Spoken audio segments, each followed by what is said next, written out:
अब तक आपने देखा, शर्मा जी कॉलोनी में नए नए शिफ्ट हुए थे।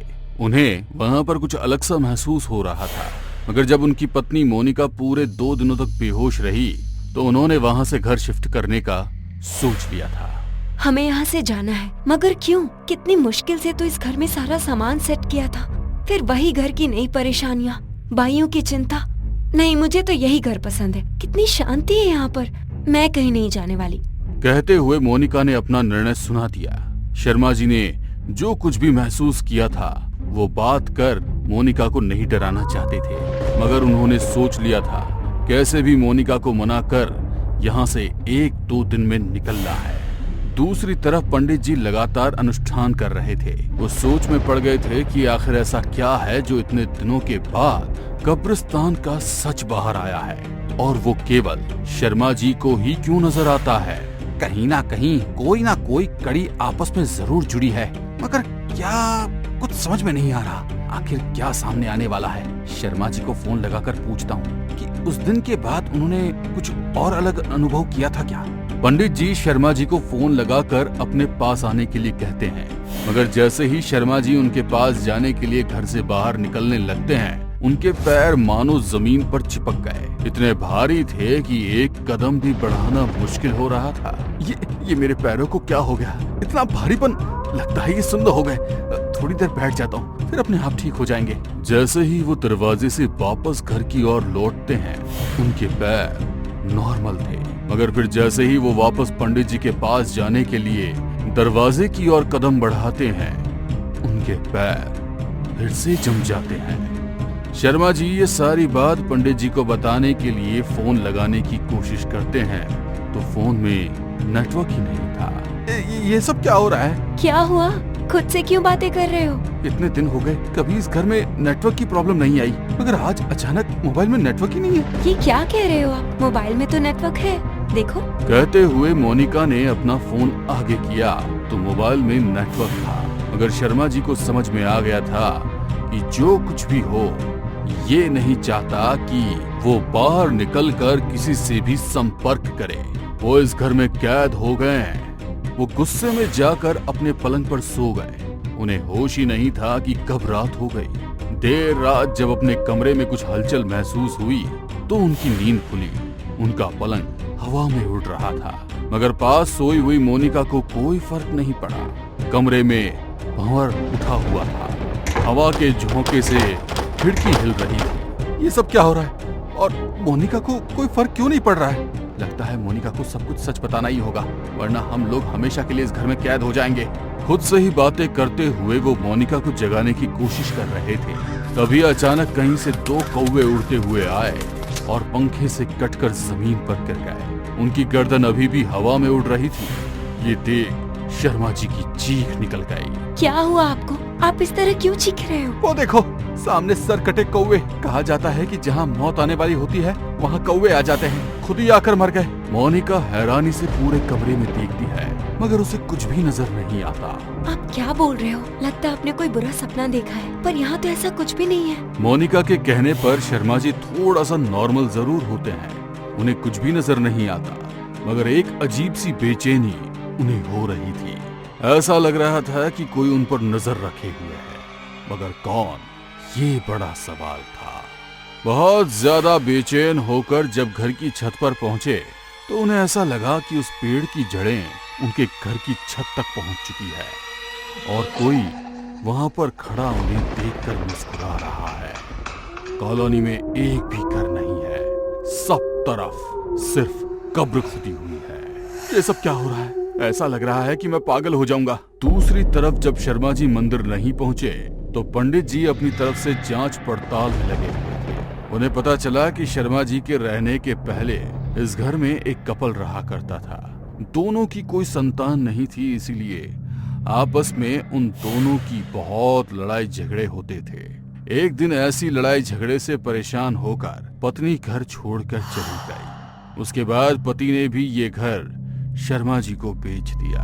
कहीं सारी समस्याओं की जड़ उस घर से तो जुड़ी हुई नहीं है? पहले वो दंपति और उसके बाद शर्मा जी, कुछ तो कनेक्शन जरूर है। मोहल्ले के लोगों से कुछ पूछताछ करने के बाद वो उस घर के पुराने मालिक के पास पहुंचे। अर्ध विक्षिप्त हालत में वो घर के बाहर गड्ढे खोदकर उसमें खिलौनों को दफना रहा था। पंडित जी को देखकर जोर से चीख कर बोला, चले जाओ यहाँ से, यहाँ पूरा कब्रिस्तान है, इस घर में रहने वाला कोई नहीं बचेगा। उसने सारी लाशों को जगा दिया, मैं उनको वापस दफना रहा हूँ। चले जाओ यहाँ से। आप ये सब क्या कर रहे हैं? किसने लाशों को जगा दिया? आप किसको दफना रहे हैं? उसने अपनी खुद की संतान पाने के लिए कब्रिस्तान के शैतान से सौदा किया, मगर उस शैतान ने धोखा दिया। अब वो सबको एक एक कर अपने साथ ले जाएगा। वो उसे भी अपने साथ लेकर गया है। सब लोग मर जाएंगे, सब लोग मर जाएंगे। चले जाओ यहाँ से। उस व्यक्ति की आधी अधूरी बातों से पंडित जी को समझ में आ गया था कि उसकी पत्नी ने संतान को पाने के लिए शैतान से कोई सौदा किया था। मगर क्या कब्रिस्तान फिर से जाग चुका है? उस व्यक्ति की हालत ऐसी नहीं थी कि वो सब कुछ सच सच बता सके। पंडित जी सोच में पड़ गए कि अब क्या करें।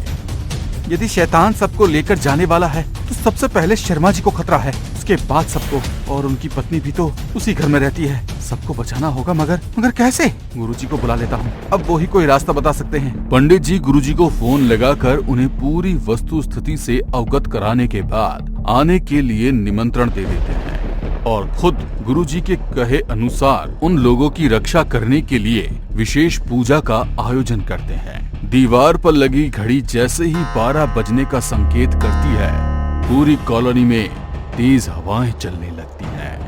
ऐसा लग रहा था कि मानो आंधी आई हो। ये आज मौसम इतना खराब क्यों हो रहा है? लगता है तूफान आने वाला है। मगर शर्मा जी को न जाने क्यों ये तूफान सामान्य नहीं लग रहा था। उनकी आंखें बोझिल होने लगी। दूसरी तरफ उठा हुआ तूफान पंडित जी के मन में भी भय पैदा कर उनकी उम्मीद को खत्म कर रहा था। तभी उनके गुरुजी का आगमन हुआ, जिन्हें देख पंडित जी का मन इस तरह खिल गया कि मानो सूखी जमीन पर सावन की फुहार पड़ गई हो। आगे आकर उन्होंने उनका अभिवादन किया और अपनी चिंता जताई। गुरुजी उनकी बात सुनकर कुछ देर ध्यान में बैठे और तुरंत उठकर उस पेड़ की तरफ चले गए। पंडित जी उनके पीछे पीछे वहां पहुंचे तो नजारा देखकर हैरान रह गए। वहां ढेर सारी सड़ी गली लाशें लटकी हुई, उन और मिट्टी लगी हुई कुछ कीड़े चल रहे थे। गुरुदेव, ये क्या है? मैं अभी कुछ भी नहीं बता सकता। बस इतना समझ लो कि हमें जो कुछ भी करना है वो अभी करना है, वरना समय, मुहूर्त सब कुछ विपरीत हो जाएगा और उसे कंट्रोल करना मुश्किल होगा। आप किसकी बात कर रहे हैं? किसे कंट्रोल करना मुश्किल होगा? मुझे यहाँ पर साफ नजर आ रहा है कि कई सारी आत्माएं भटक रही हैं, जो कि मुक्त हो चुकी थी। उन्हें भी उनके शरीर का जरिया बनाकर वापस बुलाया गया है। सब इसी पेड़ पर निवास कर रही हैं। तो अब क्या करना होगा? पहले शैतान ने उस महिला को बच्चों का लालच देकर झांसे में फंसाया और अब मोनिका को भी कोई संतान नहीं है, इसलिए वो उसकी इस ख्वाहिश को जरिया बना रहा है। शैतान एक बार उसके शरीर को स्पर्श कर चुका है। सब कुछ इस घर से शुरू है। वहीं पर चलो। गुरुजी अपने कुछ शिष्य और पंडित जी के साथ तुरंत शर्मा जी के घर पर पहुंचे और उन्होंने शर्मा जी और मोनिका को एक घेरे में बिठाकर पूजा शुरू कर दी। जैसे ही पूजा शुरू हुई, बरगद का पेड़ इस तरह हिल रहा था मानो कोई बड़ा तूफान आया हो। गुरुजी एक पल के लिए भी नहीं रुके, बल्कि और तीव्र गति से पूजन शुरू कर दिया। पेड़ से उतरकर सारी आत्माएं अब वहां हवन कुंड के आसपास भटक रही थी। गुरुजी ने इशारा किया तो उनके शिष्य ने तुरंत उसे बरगद के पेड़ को जला दिया। जैसे ही वो बरगद का पेड़ जला, सभी आत्माएं तेजी से चित्कार कर रही थी। उनकी चीखें सुनकर सभी के कानों में से खून निकलने लगा। मोनिका का चेहरा अंगार सा धधक रहा था। चले जाओ यहाँ से। तुम्हारा इस दुनिया में आने का रास्ता मैं बंद कर चुका हूँ। मुझे कोई नहीं रोक सकता है। तू मेरा कुछ भी नहीं बिगाड़ सकता। गुरुजी ने उसकी बात को अनसुना कर हवन जारी रखा। आत्माओं का बसेरा वो पेड़ अब नष्ट हो चुका था। सारी आत्माएं एक एक कर मुक्त हो रही थी। साथ ही मुक्त हो गया वो शैतान भी। अब कब्रिस्तान वापस सो चुका था। कॉलोनी में पूरी तरह से शांति थी। अब आप लोग यहाँ पर शांति से रह सकते हैं। ईश्वर आप सबकी रक्षा करे।